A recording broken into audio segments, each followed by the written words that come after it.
Only in Delaware did something like this happen. Only in Delaware can someone like me, who doesn't know many people, doesn't have wealth, no name recognition, and nothing more than ideas and energy, only in Delaware could something like this occur, where people nominate me, endorse me, and here I am. It's an honor today to be introduced by the representative and be joined by all of you people. In fact, honor is a tiny, pathetic word compared to what I feel today. I'll try to deliver a speech that justifies your presence. I'm proud of the diversity of people here today because it proves that this campaign is truly the people's campaign. Even my daughter just lost her balloon. I'm sorry, I recognize that sound. Even in these tough economic times, when little girls lose balloons, people are donating money to my. I can't tell you how flattered I am that people I don't even know all of a sudden show up on the website donating money to me, and other people who don't have money to spare. Not only are we raising money, but people are stepping up and donating their services. Mark Clary, a man who is struggling with the recent loss of his job and is trying to start his own photography business, donated his time and his expertise to take pictures of our family for the website. Mark's daughter is visiting from out of state today. I told him to go spend the day with his wife. Don't come today. Greg Haynes, my brother-in-law, he will meet at the pig roast. He designed a website for me that would cost someone else hundreds and hundreds of dollars. Now I have perhaps the best website in the state. Ramon Sabalos, back there in the striped shirt, he spends his evenings translating my literature into Spanish, and then he checks with his mother to make sure he gets the right slang words. For free. Kevin Fisher of Delmarva Wireless, who we'll meet later, somehow found a BlackBerry for me, a couple of cell phones. He delivered them to my house, gave me a tutorial on my front lawn, just because he believes in this campaign. Terry Thatcher, young lady right there in the yellow shirt, another person out of work, struggling to start a business. She's been designing, printing, and even delivering brochures, stickers, just for the price of the paper. The sign here, you see, was supposed to be printed using her printer, but the printer broke, and we had a parade the next day. She stayed up all night and printed it by hand. Painted it by hand. So, this campaign is not Jim Westhoff's campaign. It's Mark Clary's. It's Greg Haynes. It's Ramon Sabalos. It's Terry Thatcher. It's Kevin Fisher. It's the campaign for everyone who's helped out, and it's the campaign for the people. The fact that people are giving of themselves when they have so little to give demonstrates that maybe there is something to this campaign. Maybe there's a reason that this is happening. Now, the other day I read about a man from another party who wrote himself, he's running for U.S. Senate, he wrote himself a check for $500,000 for his campaign.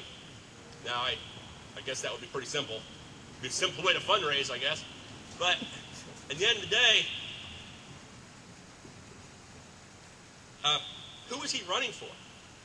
I'm running for everyone, all these people who are donating and helping. How many homes has he sat down and listened to the concerns? How many front porches has he stood upon and asked, what are your problems? How can I help? You know, Cindy and I will donate $100 here and there when we can, even though it might mean we'll have to skip a night out that week. But this campaign is about the people, and I'm very proud. I'm deeply proud that we've raised over $1,000.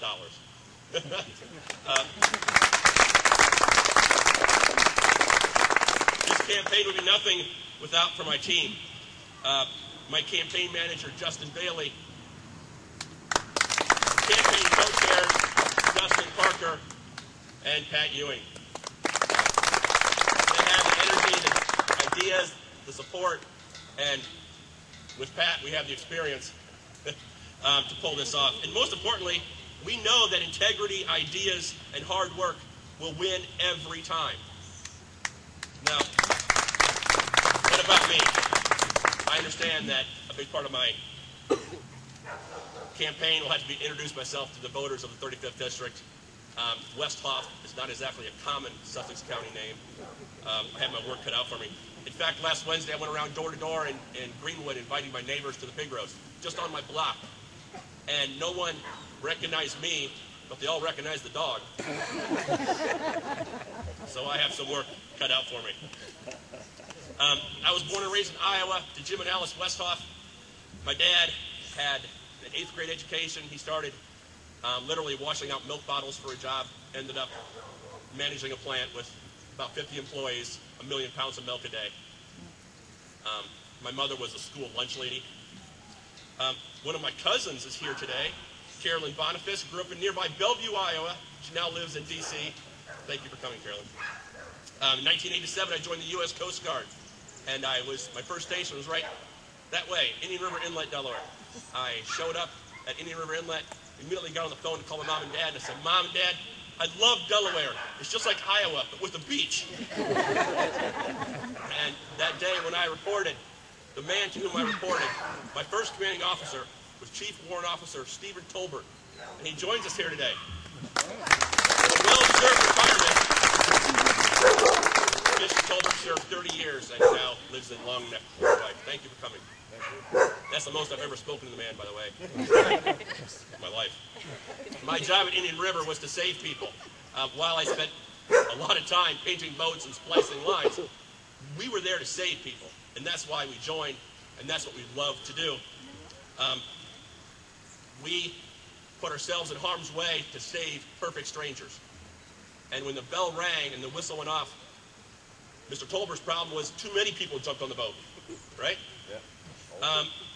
To head out into a blowing storm when all the other boats are heading in, to fight massive waves that have demasted sailboats, that's what we live for. We help people. My whole life, my greatest moments, my greatest memories are when I help someone. After serving 6 years in the Coast Guard, I got out, used every dime of my GI Bill, and went to University of Virginia, where I graduated. Since then, I've worked as a reporter, teacher, and now I'm a spokesman for DelDOT. Many people know me from DelDOT being a spokesman. I was on the news a lot during the storm. I gave hundreds of interviews to TV and radio. In fact, Mr. Robinson here called me a snow-lebrity. I'm still not sure if that's a good thing. But that's a small part of what I do in my job. Mostly, people call me with questions about state government, and I answer them. They call me with concerns. Why are you guys not going to build a bridge? Why was that truck parked along the road over by Wawa?